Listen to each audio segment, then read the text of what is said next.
أعوذ بالله من الشيطان الرجيم بسم الله الرحمن الرحيم. Sourate 36 Yasin. C'est une mécoise de 83 versets.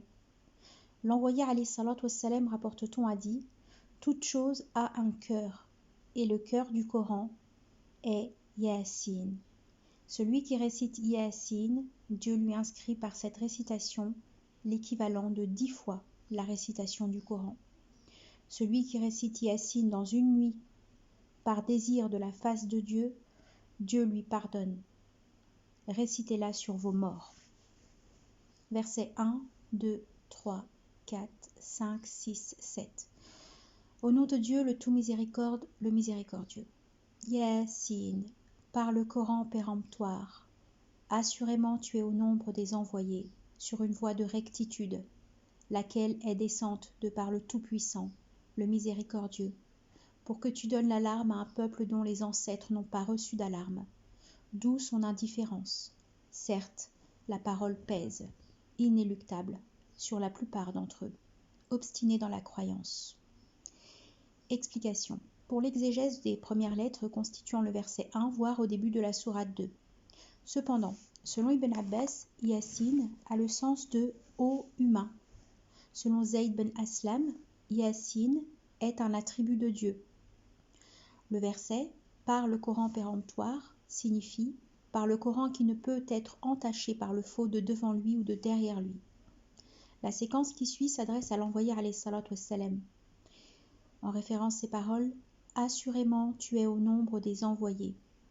La voie de rectitude dont il s'agit est la religion apportée par l'envoyé alayhi salatu wassalam.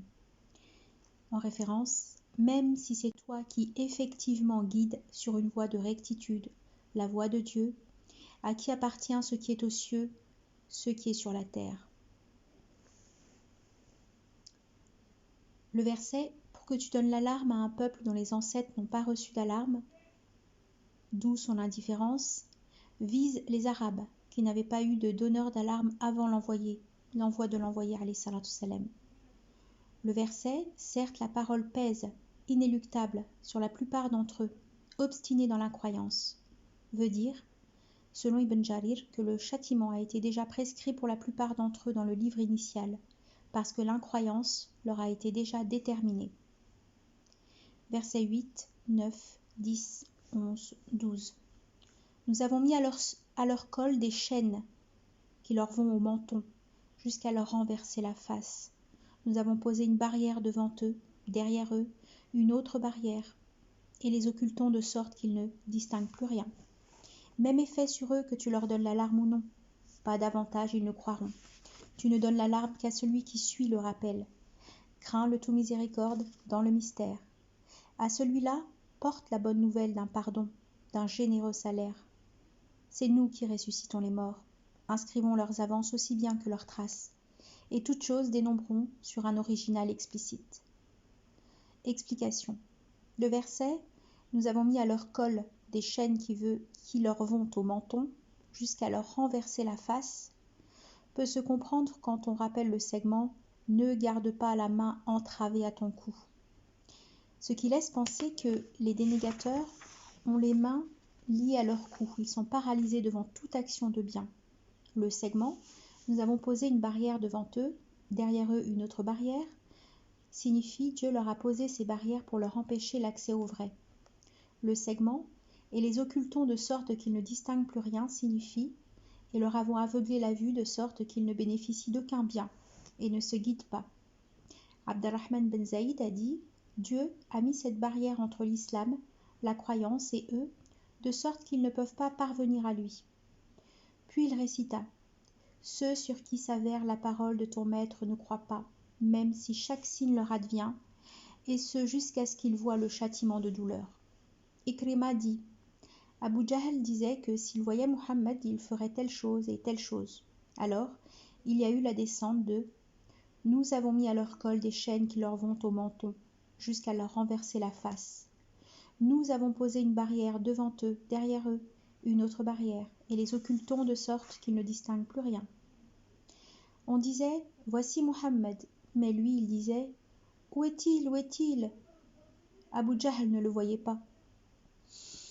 Le verset « Même effet sur eux que tu leur donnes l'alarme ou non, pas davantage ils ne croiront » signifie « Dieu leur a scellé le cœur sur l'égarement, leur donner l'alarme ne leur servira à rien. » Le segment « Tu ne donnes l'alarme qu'à celui qui suit le rappel, crains le tout miséricorde dans le mystère » signifie « Ceux qui tirent bénéfice de l'alarme que tu donnes sont les croyants qui suivent le Coran, craignent Dieu là où personne ne peut les voir en dehors Dieu, car ils savent que Dieu voit ce qu'ils font. » Le segment « À celui-là porte la bonne nouvelle d'un pardon, d'un généreux salaire » signifie « Le pardon sera pour ses péchés.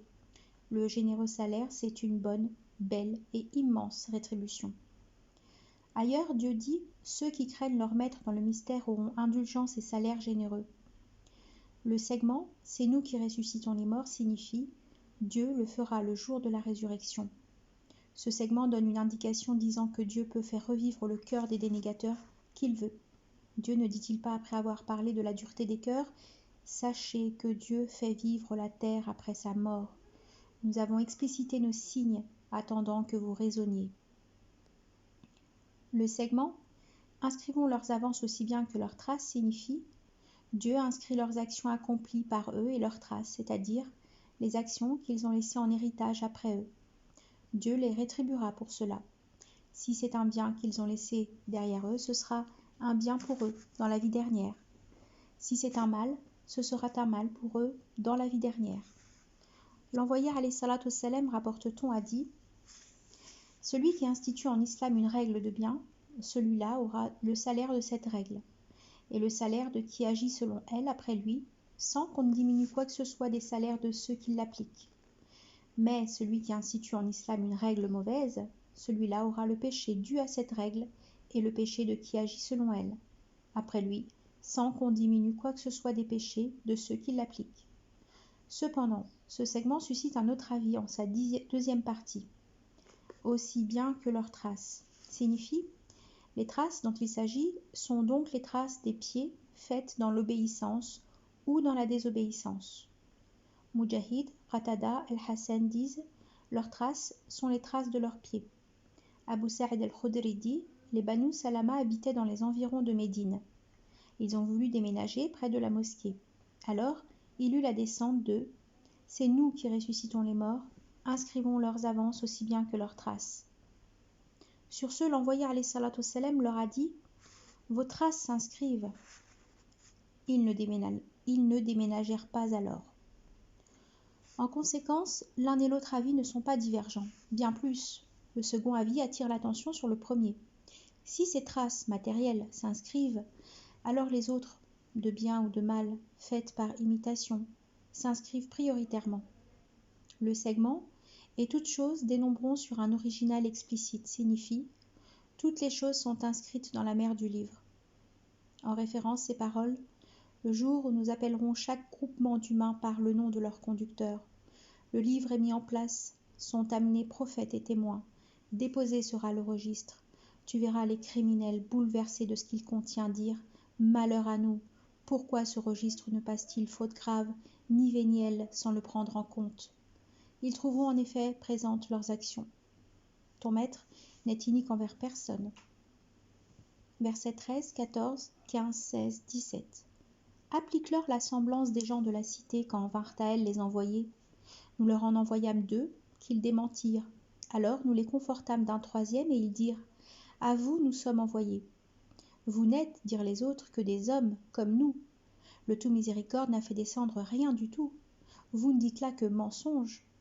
Ils dirent « Notre maître le sait bien, que nous sommes véritablement envoyés à vous, mais seul nous incombe la communication explicite. » Explication. Dieu recommande à son envoyé alayhi salatu wassalam d'appliquer cette semblance à son peuple qui le dément. Par conséquent, la cité dont il s'agit est Antioche. Cette cité avait à l'époque en question un roi adorateur d'idoles qui s'appelait Antikas et à qui Dieu dépêcha 3 envoyés, Sadir, Saddour et Shaloum. Selon Ibn Jarir, les 3 s'appelaient Sham'oun, Jean et Paul. Selon Qatada, ce sont les émissaires que Jésus envoya aux habitants d'Antioche. Le segment « À vous nous sommes envoyés » signifie Nous sommes pour vous des envoyés de votre Maître qui vous a créé. Il vous ordonne de l'adorer seul, sans aucun associé. Le segment « Vous n'êtes que des hommes comme nous » signifie « Comment vous fait-il une révélation alors que vous et nous sommes des humains? Pourquoi ne nous fait-il pas aussi une révélation? Si vous étiez vraiment des envoyés, vous auriez dû être des anges. » C'est là un argument spécieux qu'on retrouve beaucoup chez les peuples qui démentent. En référence ces paroles, cela parce que leur propre envoyé leur venait avec les preuves, mais eux ils dirent « Quoi? Des humains nous guideraient ?» Or, ce qui empêche les gens de croire quand leur vient la guidance, c'est de se dire « Dieu enverrait-il un humain en tant qu'envoyé ?» Le segment « Notre Maître le sait bien que nous sommes véritablement envoyés à vous » signifie « Dieu sait bien que nous sommes ses envoyés. Si nous étions des menteurs, il se vengerait de nous. Mais il va nous secourir et alors vous saurez qui aura la bonne fin. » En référence, ces paroles dit « Dieu suffit entre vous et moi comme témoin ». Le verset « Mais seul nous incombe la communication explicite » signifie « Seulement nous incombe la communication de son message que nous apportons. Si vous obéissez, vous triomphez dans l'ici-bas et aussi dans la demeure dernière. Si vous refusez, vous connaîtrez les fâcheuses conséquences. » Versets 18 et 19. Les autres dirent « Nous tirons de vous sinistre augure. Si vous n'en finissiez pas, nous jurons de vous lapider et de vous faire échoir un douloureux châtiment. » Ils dirent « Votre sinistre augure ne tient qu'à vous-même. Est-ce à cause du rappel adressé à vous? Mais non, vous êtes un peuple d'outrance. » Explication. Le segment « Nous tirons de vous sinistre augure » signifie « Rien que sur vos visages, nous ne voyons aucun bien pour nous. » Qatada dit « Ils dirent « Si quelque malheur nous atteint, c'est sûrement à cause de vous. » Le peuple de Pharaon a dit la même chose, en référence à ces paroles. S'il les frappait le mal-être, ils en attribueraient le mauvais sort à Moïse et à ceux qui étaient avec lui. Or, n'est-ce pas que leur mauvais sort était auprès de Dieu? Le peuple de Saleh aussi, en référence à ces paroles, « Mauvais augure nous tirons de toi et de tes adeptes. Votre augure, dit-il, est auprès de Dieu. » Le segment « Votre sinistre augure ne tient qu'à vous-même » signifie « Vos actions sont liées à vous », selon Qatada et Wahab. Le segment « Est-ce à cause de rappels adressés à vous ?» signifie « Est-ce seulement parce que nous vous appelons au rappel, vous ordonnons d'adorer Dieu l'unique, que vous nous parlez ainsi et nous menacez ?» Versets 20, 21, 22, 23, 24, 25. Alors, du bout de la ville, accourut un homme. « Ô mon peuple, dit-il, suivez les envoyés, suivez ceux qui ne vous demandent nul salaire et bien se dirigent. Moi, quelle raison aurais-je de ne point adorer celui qui m'a créé et à qui de vous il serait fait retour? Prendrais-je en son lieu des dieux de qui, si le tout miséricorde me voulait du mal, l'intercession ne me vaudrait rien et qui ne pourrait me sauver? Ne serais-je pas alors dans un égarement évident? Moi, je crois en votre Maître. Écoutez donc, écoutez-moi donc. Explication. Selon Wahb ben Munbih, les gens de la cité comptèrent tuer les envoyés. Alors un homme accourut du bout de la ville pour secourir les envoyés contre son peuple. C'est Habib, le tisseur de soie. Ibn Abbas dit, c'est Habib, le menuisier, que son peuple tua. Qatada dit, c'était un croyant qui adorait dans une grotte de la région. Cet homme exhorta son peuple à croire. Le verset « Suivez ceux qui ne vous demandent nul salaire et bien se dirigent » signifie « Obéissez à ses envoyés et suivez-les. Pour la communication de messages, ils n'attendent de vous aucun salaire. Ils se dirigent correctement dans l'adoration de Dieu l'unique, à laquelle ils vous appellent. » Le segment « Et à qui de vous il sera fait retour » signifie « Vous allez vous retrouver devant lui le jour de la résurrection, et il vous rétribuera alors chacun selon son œuvre. » Le verset « Prendrai-je en son lieu des dieux, de qui ici le tout miséricorde me voulait du mal, l'intercession ne me vaudrait rien et qui ne pourrait me sauver ?» signifie « Ces dieux qu'en son lieu vous adorez n'ont pouvoir sur rien du décret. Si Dieu me voulait du mal, nul autre que lui ne peut m'en délivrer. » Ce verset a aussi une vitupération. Le verset « Moi je crois en votre Maître, écoutez-moi » suscite deux explicitations différentes. Selon Ibn Ishaq, l'homme dit à son peuple « Moi, je crois en votre maître, que vous daignez. Écoutez donc ce que je vous dis. » Selon d'autres exégètes, l'homme adressa son propos aux trois envoyés. En référence, ces paroles « Moi, je crois en votre maître, qui vous a envoyé. Donc, écoutez ce que je vous dis pour en témoigner en ma faveur auprès de Dieu. Je crois en votre maître et je vous suis. » Cet avis est, semble-t-il, le plus évident quant à la signification. Ibn Abbas dit « Quand il eut dit cela, on sauta sur lui comme un seul homme et on le tua. Il n'y avait même pas un seul pour prendre sa défense. » Qatada dit « Ils se mirent à le lapider avec des cailloux. Mais lui, il disait « Mon Dieu, guide mon peuple, ils ne savent pas. » Ils avaient continué de sorte qu'ils le tuèrent. Que Dieu lui accorde miséricorde. Versets 26, 27, 28, 29. Il lui fut dit « Entre au jardin. » Et lui « Oh, si mon peuple savait ce que me pardonna mon maître en me mettant au nombre des gratifiés. » Après lui, nous ne fîmes pas descendre sur son peuple une armée du ciel. Pas plus que nous n'avions à la faire descendre puisqu'il n'y eut qu'une clameur unique et les voilà tombés en cendres. Explication. Ibn Mas'ud dit « Ils l'avaient piétiné de leurs pieds de telle sorte que sa poitrine sortit de son dos. Après quoi, Dieu lui dit « Entre au paradis. » Et effectivement, il y entra. Mujahid dit « On dit à Habib le menuisier « Entre au paradis. » Cela parce qu'il a été tué. Donc le jardin lui est devenu un droit. Quand il a vu la belle rétribution, il a dit « Oh, si mon peuple savait !» Ibn Abbas dit « Étant vivant, il conseilla à son peuple quand il dit « Oh, mon peuple, suivez les envoyés !» Et aussi après sa mort quand il dit « Oh, si mon peuple savait ce que me pardonna mon maître en me mettant au nombre des gratifiés !» Les versets qui suivent sont traduits selon l'avis d'Ibn Mas'ud. Celui-ci dit que Dieu n'a pas eu besoin pour les abolir de faire descendre sur eux une armée d'anges, parce qu'il a opté pour un moyen beaucoup plus facile. Selon des exégètes, Dieu envoya sur eux l'ange Gabriel, de qui une clameur unique avait suffi pour les anéantir tous. À propos de l'identité de cette cité et des trois envoyés, de nombreux anciens disent que cette cité est Antioche, et que les trois envoyés sont des émissaires de Jésus alayhi salam. Seulement, cela suscite des réserves. Premièrement, le récit, de par son explicite, montre que les trois envoyés sont des envoyés de Dieu, non des émissaires de Jésus. En référence ces paroles, nous leur en envoyâmes deux, qu'ils démentirent, alors nous les confortâmes d'un troisième et ils dirent « Vers vous, nous sommes envoyés. » Donc, si ces envoyés étaient des apôtres, ils auraient dit un propos correspondant au statut d'émissaire de Jésus. Et puis, s'ils étaient vraiment des émissaires de Jésus, les autres ne leur auraient pas dit « Vous n'êtes que des hommes comme nous ». Deuxièmement, les habitants d'Antioche avaient tous cru aux émissaires de Jésus alayhi salam. Elle fut la première cité qui crut en Jésus. Et puis, s'il est confirmé qu'Antioche est la première cité à croire, alors Dieu dit que ses habitants ont démenti ses envoyés et qu'il les a abolis d'une seule clameur. Mais Dieu est le plus connaissant. Et troisièmement, l'histoire d'Antioche avec les apôtres envoyés de Jésus est datée après la descente de la Torah.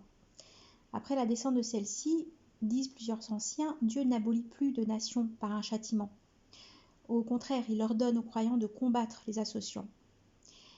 Ces anciens donnent cet avis lors de l'explicitation de ces paroles. Oui, nous avons donné à Moïse le livre après avoir aboli les générations premières. Donc la cité citée dans le Coran est une autre et non la cité connue des chrétiens, Antioche. Versets 30, 31, 32. Misère des serviteurs, aucun envoyé ne leur vient qu'il ne le tourne en dérision. Ne voient-ils pas combien nous avons, avant eux, détruit de générations, qui parmi eux jamais ne reviendront, tous ensemble par devant nous sont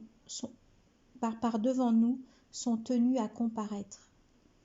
Le segment misère des serviteurs signifie malheur des serviteurs selon Ibn Abbas. Quelles seront leurs misères et leurs regrets au jour de la résurrection quand ils verront le châtiment? Comment avaient-ils pu démentir les envoyés de Dieu, contredire son ordre, selon Qatada?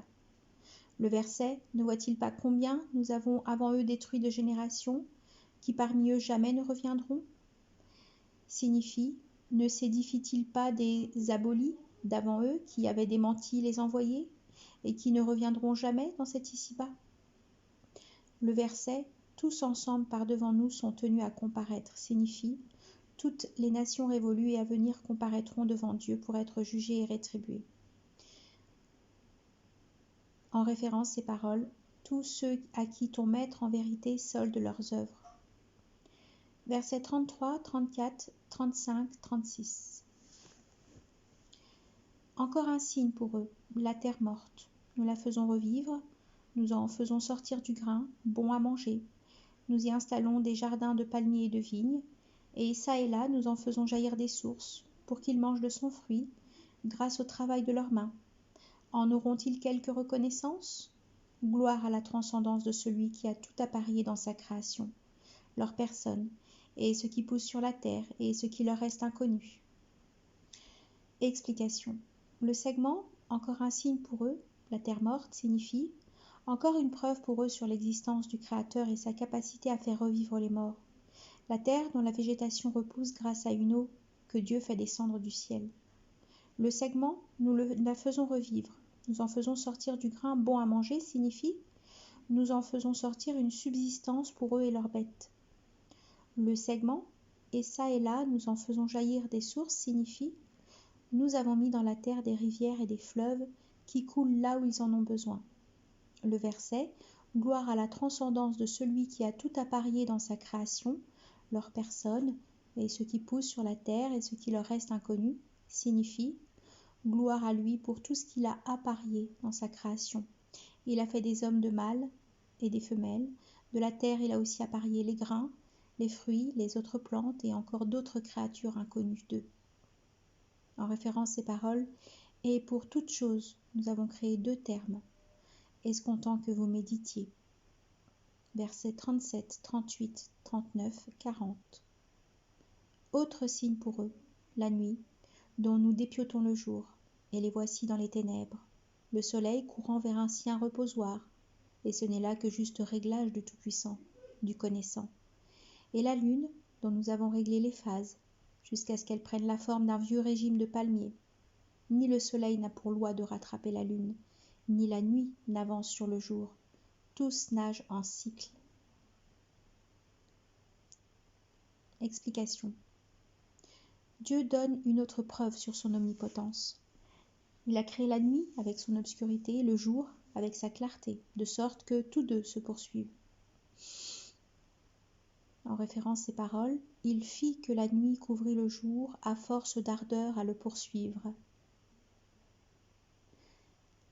C'est pour cela qu'il dit ici « Autre signe pour eux, la nuit, dont nous dépiautons le jour et les voici dans les ténèbres. » Le segment « Le soleil courant vers un sien reposoir » suscite 2 avis. Le premier, c'est que le reposoir du soleil est spatial, situé sous le trône.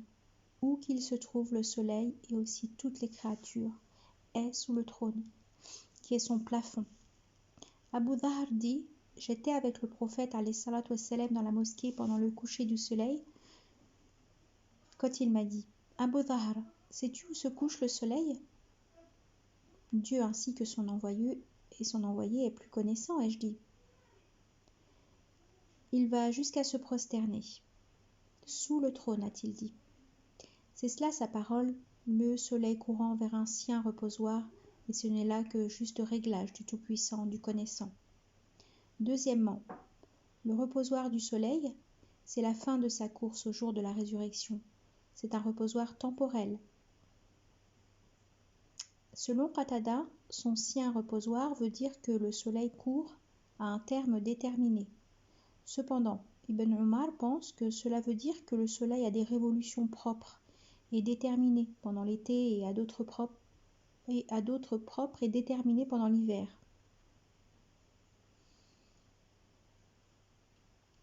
Quant à Ibn Abbas et Ibn Mas'ud, ils explicitent le segment « le soleil courant vers un sien reposoir » de la façon suivante. Le soleil chemine sans repos, nuit et jour. Il met à votre service le soleil et la lune en leur persévérance jusqu'au jour de la résurrection. Le segment « et ce n'est là que juste réglage du Tout-Puissant, du Connaissant » est synonyme de « lui qui fend l'obscurité pour la naissance du jour, fait de la nuit une quiétude, et le soleil et la lune avec un compte précis. ce qui veut dire que Dieu est le Tout-Puissant qui ne peut être contredit, le connaissant de tous les mouvements et tous les repos. Le segment et la lune dont nous avons réglé les phases signifient nous lui avons institué une autre course servant à compter les mois, comme le soleil qui sert aussi à connaître les jours et les nuits. En référence ces paroles, il t'interroge sur les lunaisons, dit « Ce sont des jalons du temps à l'usage des hommes. » Et pour le pèlerinage, c'est lui qui a fait du soleil un flamboiement, de la lune une lumière, qu'il mesure en station pour vous faire connaître le nombre des ans et le calcul. Du jour et de la nuit, nous avons fait 2 signes. Nous effaçâmes le signe de la nuit et fîmes celui du jour propice à la clairvoyance, pour vous permettre de quêter quelques grâces de votre maître et de connaître le nombre des ans, le calcul, et nous articulons tout distinctement. Ainsi Dieu a fait que le soleil se lève et se couche chaque jour avec toute sa lumière et que la lune se lève la première avec un infime croissant et une très faible lumière pour atteindre sa plénitude en forme et en clarté dans la 14e nuit, puis pour décroître jusqu'à ce qu'elle prenne la forme d'un vieux régime de palmier, c'est-à-dire jusqu'à disparaître à la fin du mois. Le segment, ni le soleil n'a pour loi de rattraper la lune, suscite de nombreux commentaires, dont celui de Qatada. Chacun d'eux a un règne, il ne sied pas au soleil de se lever. La nuit. Le segment, si la nuit n'avance sur le jour, signifie il ne peut y avoir une autre nuit après une nuit, mais un jour. Donc, le règne du soleil est en vigueur durant le jour, tandis que celui de la lune est en vigueur durant la nuit. Le segment, tous nagent en cycle, signifie la nuit, le jour, le soleil, la lune, tournent tous dans l'orbite du ciel. Ibn Abbas dit, ils tournent dans une orbite comme l'orbite d'un fuseau. Versets 41, 42, 43, 44. Un autre signe encore pour eux. Nous avons porté leur descendance sur le bateau surchargé et créé pour eux à sa semblance sur quoi monter, si nous voulions. Nous les engloutirions, sans qu'ils puissent crier à l'aide, bien loin d'être sauvés, sinon par notre miséricorde et pour la jouissance d'un temps. Explication. Voici encore une autre preuve sur son omnipotence. Il a mis en service la mer pour porter les navires, dont le premier fut celui de Noé alayhi salam. C'est pourquoi il dit un autre signe encore pour eux, nous avons porté leur descendance, c'est-à-dire leurs ancêtres, sur le bateau surchargé, c'est-à-dire sur le plateau plein d'affaires et d'animaux que Noé fit monter sur ordre de Dieu.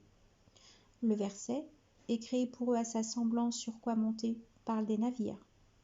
Nous, quand l'eau eut débordé, vous avons transporté sur l'arche, afin d'en faire pour vous un rappel, à conserver par toute oreille fidèle. Il peut aussi faire allusion aux chameaux, vaisseaux du désert, selon Ibn Abbas, aux bêtes de troupeau, selon As-Suddi. Le segment « si nous voulions, nous les engloutirions » signifie « si nous voulions, nous ferions noyer ceux qui prennent les navires ». Le verset « sinon, par notre miséricorde et pour la jouissance d'un temps » signifie « c'est grâce à notre miséricorde que nous vous faisons circuler sur les mers et les continents et vous épargnons jusqu'au terme fixé. » Versets 45, 46, 47. Et quand on leur dit « prémunissez-vous contre l'imminent et contre l'ultérieur dans l'espoir d'être pris en miséricorde », il n'est de signe d'entre les signes de leur maître dont ils ne se soient détournés. Quand on leur dit « faites dépens sur ce que vous attribue Dieu », les dénégateurs disent aux croyants « quoi ?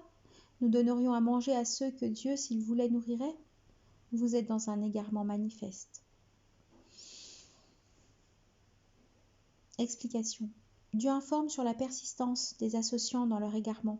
Il ne se soucie même pas de leurs péchés commis et de ce qu'ils rencontreront le jour de la résurrection. L'ultérieur dont il s'agit, c'est les péchés, selon Mujahid.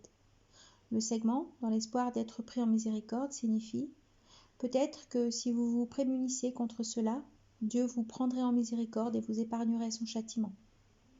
Le segment, quand on leur dit faites dépens sur ce que vous attribue Dieu, signifie quand on leur ordonne de faire dépense sur l'attribution venant de Dieu pour les pauvres et les nécessiteux d'entre les musulmans.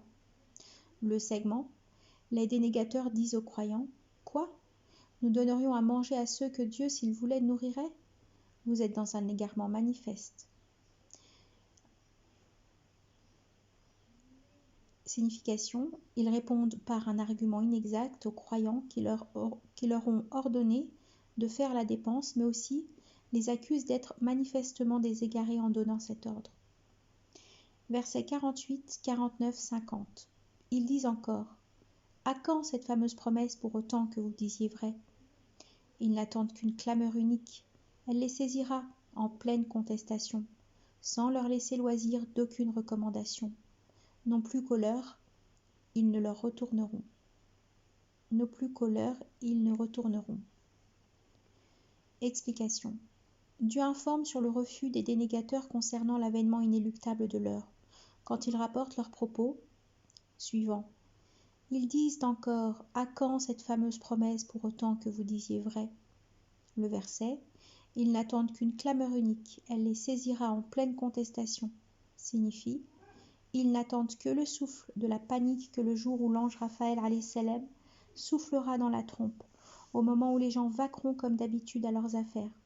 Ce jour-là, chacun écoutera attentivement, puis on conduira les vivants d'entre les humains pour le rassemblement de la résurrection, le feu les encerclant de partout.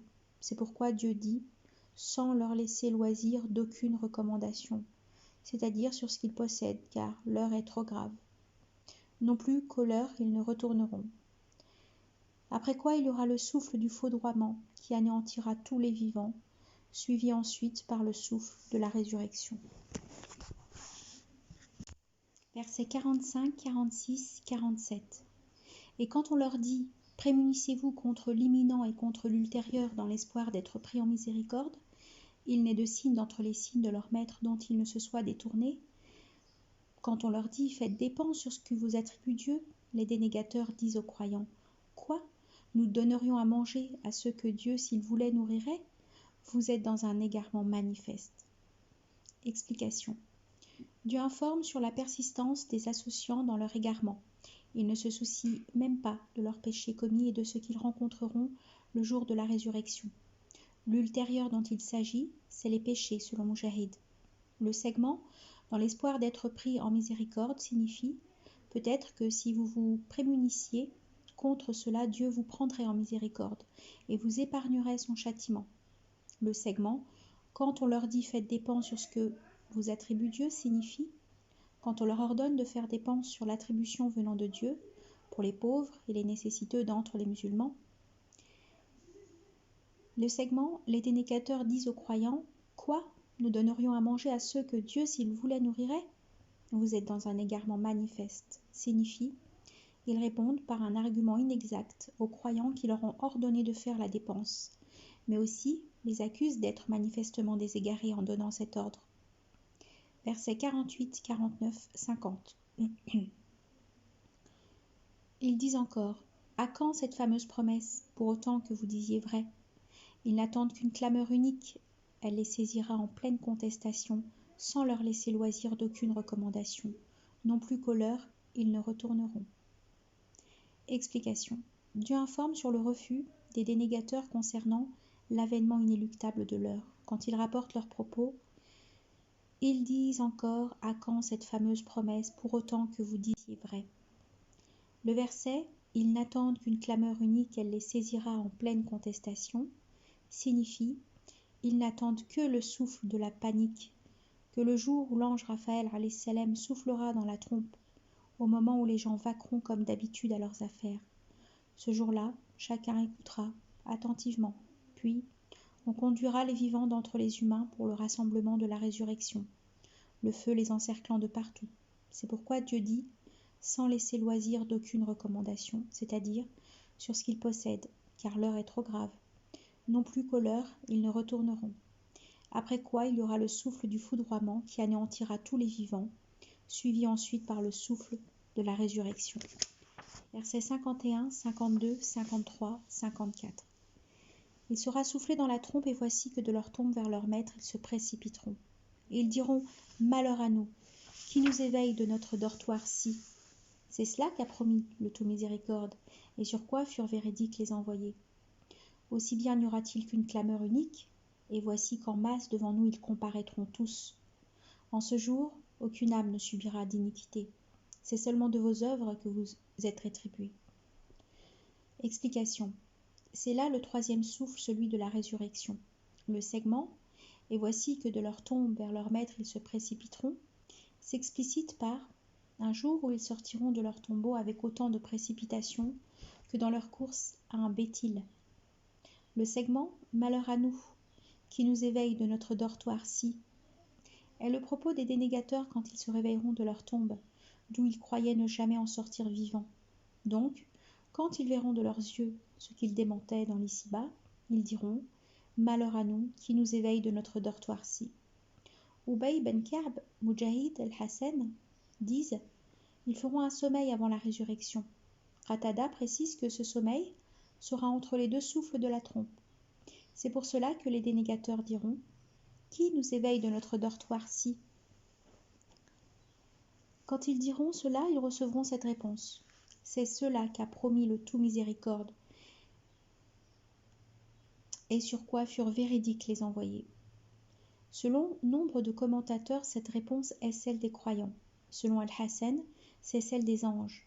Ailleurs, Dieu dit « Ils diront malheur à nous, voici le jour de l'allégeance. Et oui, c'est le jour de la sentence, que si bien vous démentiez. » Le verset « Aussi bien n'y aura-t-il qu'une clameur unique, et voici qu'en masse devant nous ils comparaîtront tous » est synonyme de « Or il n'y aura qu'une semence unique, et les voilà sur l'air d'insomnie. Ordonnez-leur est pour lui comme un clin d'œil, ou plus expéditif encore. Le jour où il vous convoquera, vous répondrez par sa louange, puis vous estimerez n'être demeuré qu'un instant. » Versets 55, 56, 57, 58. En ce jour, les hôtes du jardin sont tout occupés de leur joie. Eux et leurs épouses, ils seront sous les ombrages, accoudés sur des lits à baldaquin. Ils y auront fruit et tout ce qu'ils désireront. Salut, dit de la part d'un maître miséricordieux. Explication. Dieu informe sur la destination des croyants. Ce sont eux les triomphants qui, le jour de la résurrection, seront les hôtes du jardin.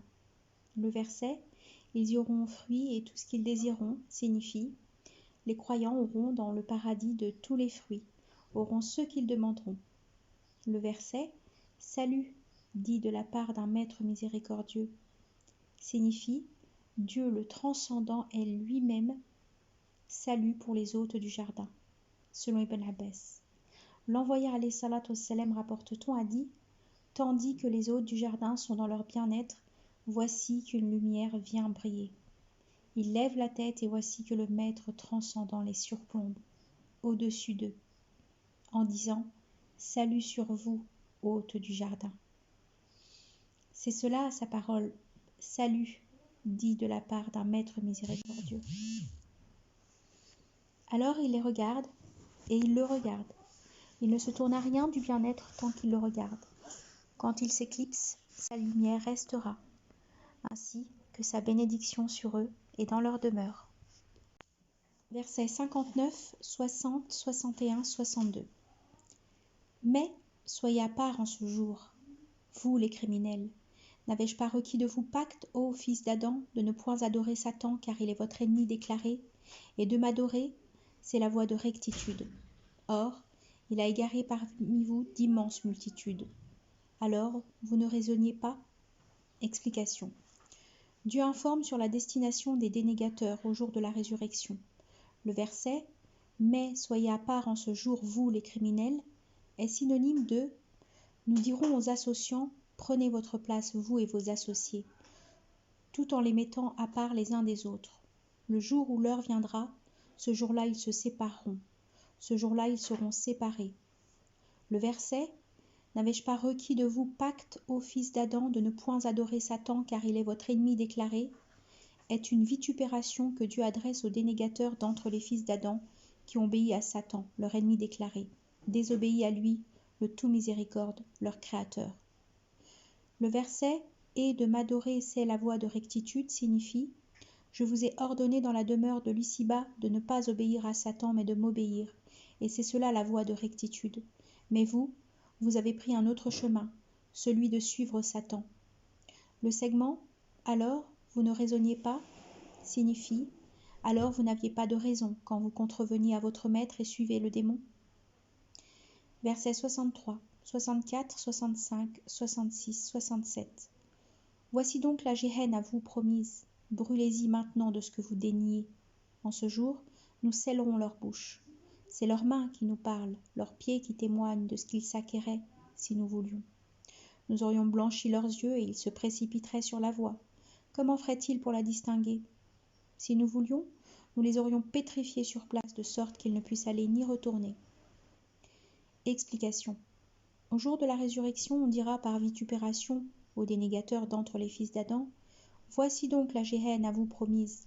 Brûlez-y maintenant de ce que vous déniez. » Ce propos est synonyme de « Au jour où ils seront projetés dans le feu de la géhenne, voici le feu que vous démentiez. » Le verset « En ce jour, nous scellons leur bouche », c'est leurs mains qui nous parlent, leurs pieds qui témoignent de ce qu'ils s'acquéraient, montre la condition dans laquelle se retrouveront les dénégateurs et les hypocrites, quand, en jurant, ils nieront leurs crimes commis dans l'ici-bas. Dieu leur scellera alors leur bouche et interrogera leurs membres, qui avoueront la vérité.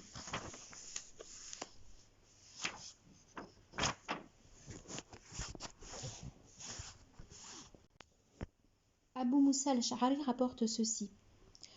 Le jour de la résurrection, on convoquera le croyant pour le jugement. Son maître lui expose son œuvre, de lui à lui seulement. Le croyant reconnaît en disant « Oui, c'est vrai, mon maître. J'ai fait. » Alors Dieu, le transcendant, lui pardonne ses péchés et le protège d'eux. Aucun créé sur terre ne verra aucun de ses péchés. Seules ses actions belles seront apparentes.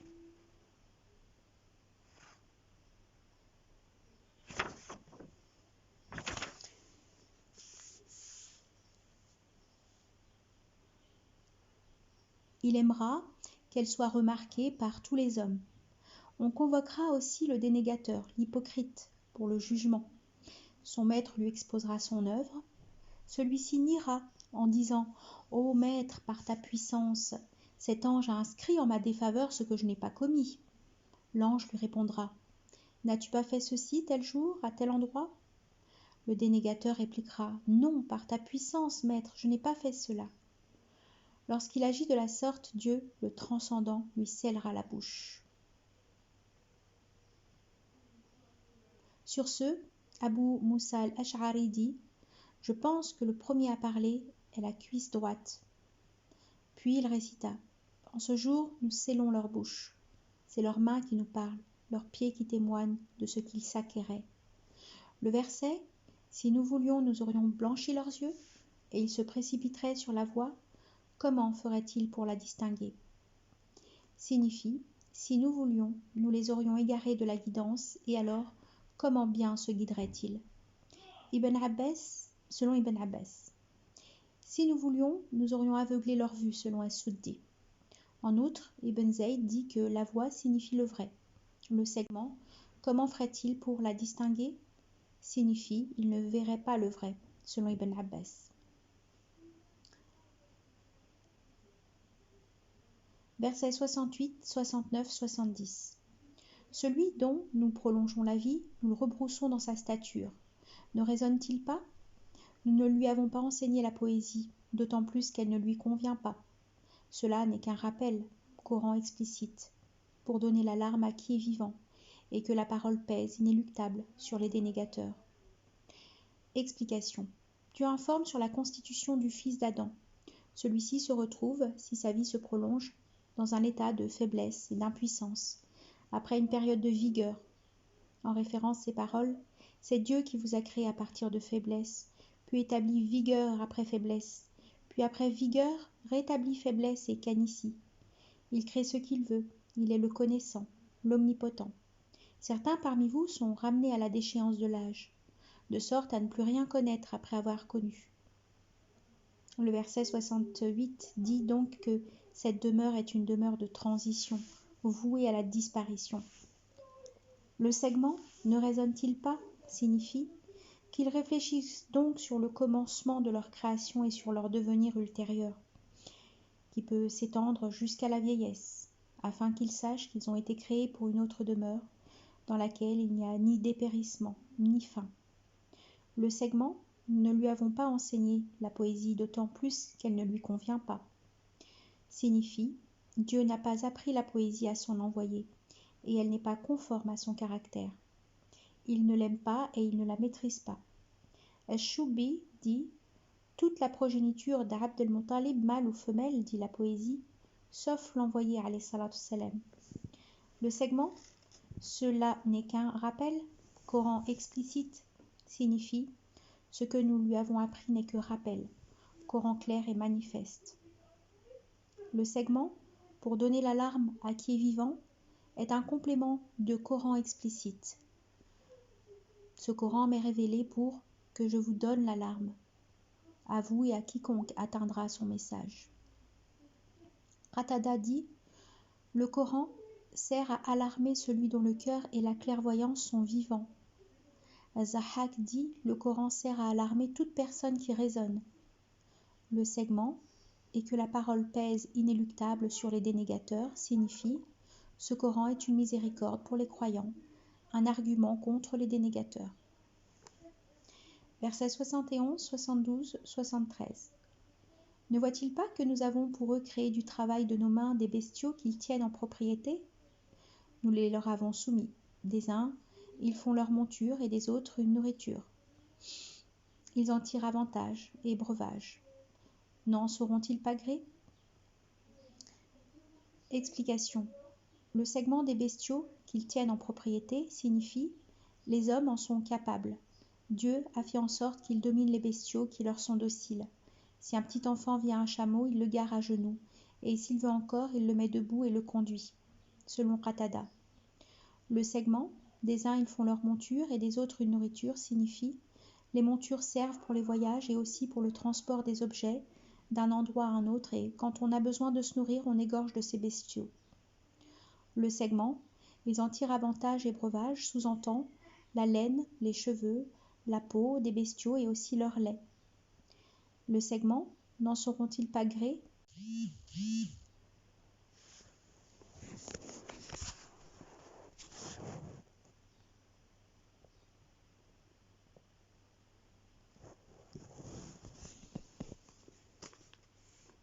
Ne vont-ils pas vouer signifie ne vont-ils pas vouer l'adoration au Créateur sans rien lui associer? Versets 68, 69, 70. Celui dont nous prolongeons la vie, nous le rebroussons dans sa stature. Ne raisonne-t-il pas? Nous ne lui avons pas enseigné la poésie, d'autant plus qu'elle ne lui convient pas. Cela n'est que rappel, Coran explicite, pour donner l'alarme à qui est vivant, et que la parole pèse, inéluctable sur les dénégateurs. Explication. Dieu informe sur la constitution du fils d'Adam. Celui-ci se retrouve, si sa vie se prolonge, dans un état de faiblesse et d'impuissance après une période de vigueur.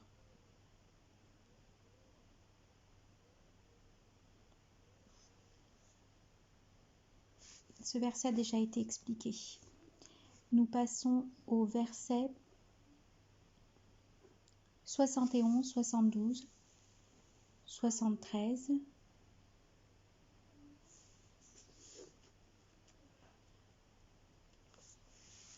Qui a déjà été fait aussi.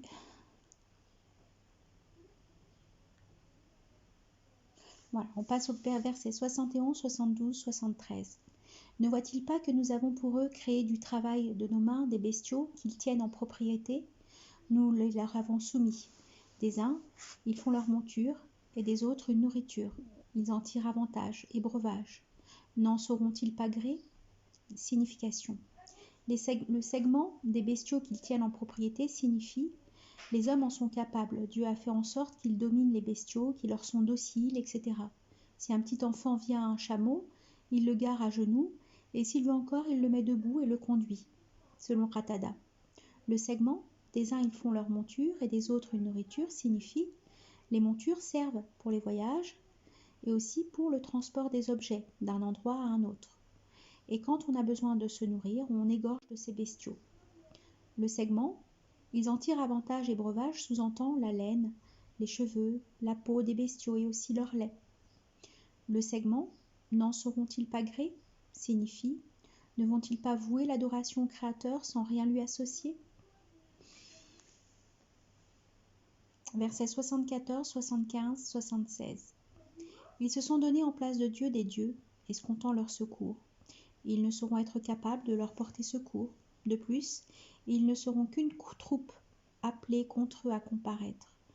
Alors que leurs propos ne t'affligent pas, nous savons ce qu'ils tiennent secret comme ce qu'ils publient. Explication. Le verset « Ils se sont donnés en place de Dieu des dieux escomptant leur secours » rejette la croyance des associants qui donnent à Dieu des déités et les adorent dans l'espoir que ces déités les rapprochent de lui. Le segment « Ils ne sauront être capables de leur porter secours » signifie « Les dieux sont impuissants, impotents pour pouvoir secourir leurs adorateurs ». Le segment « De plus, ils ne seront qu'une troupe appelée contre eux à comparaître » signifie « Le jour de la résurrection, ces dieux seront rassemblés pour comparaître contre leur adorateur lors du jugement. »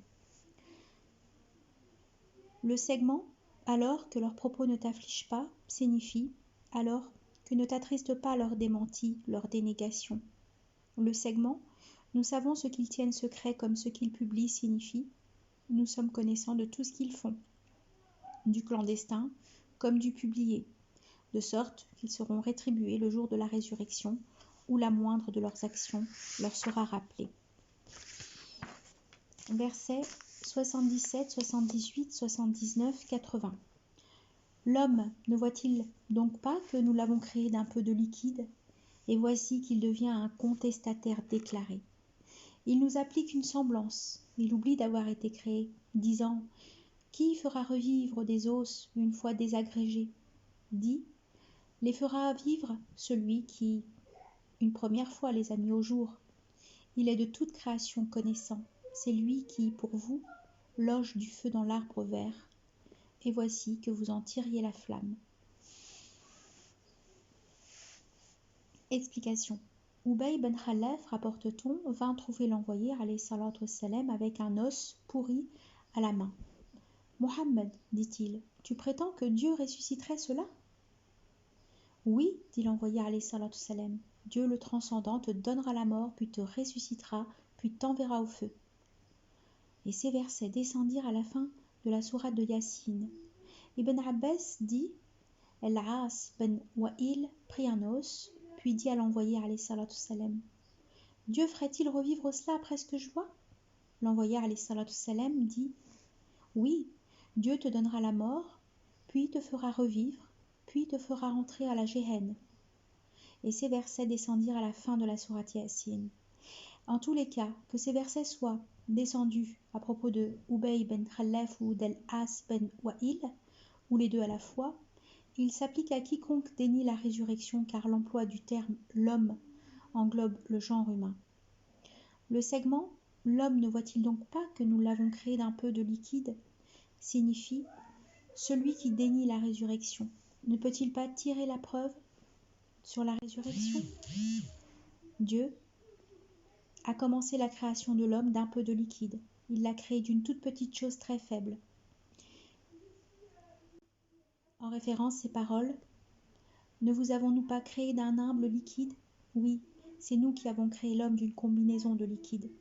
L'envoyé alayhi salatu wassalam, rapporte-t-on, cracha un peu de salive dans la paume, puis mit le doigt dessus, puis dit « Dieu dit, fils d'Adam, comment peux-tu me rendre impotent alors que je t'ai créé de la semblance de cela ?» Le verset 78 montre que le dénégateur tient invraisemblable la résurrection des corps et oublie que Dieu l'a créé du néant. Le verset 79 donne la réponse de Dieu. C'est lui qui opérera la résurrection. Il sait où sont passés tous les os dans tous les pays.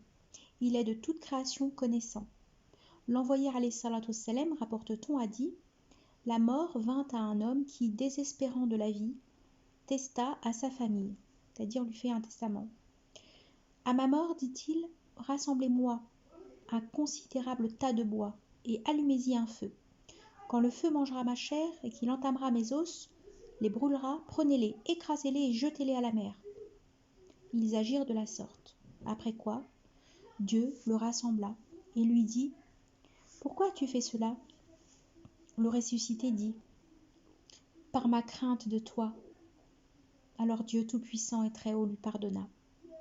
Le verset, c'est lui qui pour vous loge du feu dans l'arbre vert, et voici que vous en tirez la flamme signifie, c'est lui qui crée les arbres à partir de l'eau, jusqu'à devenir verts, beaux à voir, chargés de fruits, puis les rend bois secs, bons pour le feu.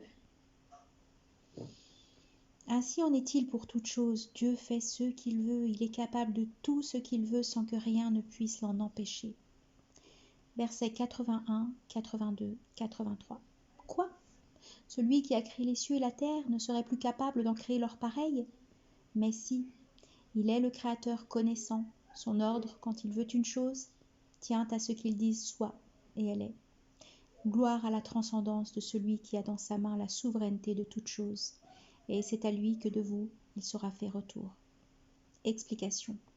Dieu informe, avertit que son pouvoir est immense. Il a créé les cieux, leurs astres et leurs planètes et leurs satellites. Il a créé la terre, y compris ses monts et ses mers et ses déserts, etc. Il dit cela pour qu'on tire la preuve de sa capacité à ressusciter les corps. En référence ces paroles, à coup sûr, la création des cieux et de la terre déborde-t-elle celle des humains. Le verset 81 est synonyme de « Ou ne voit-il pas que Dieu, qui a créé les cieux et la terre, sans nulle fatigue de les créer, a puissance de faire revivre les morts, mais si, il est omnipotent. » Le verset « Son ordre, quand il veut une chose, tient à ce qu'il dise soit, et elle est » signifie « Quand Dieu donne un ordre pour la création d'une chose, il donne un seul ordre qui suffit. » Le segment « Gloire à la transcendance de celui qui a dans sa main la souveraineté de toutes choses » est synonyme de bénédiction plénière sur celui qui tient dans sa main la royauté. Le segment « Et c'est à lui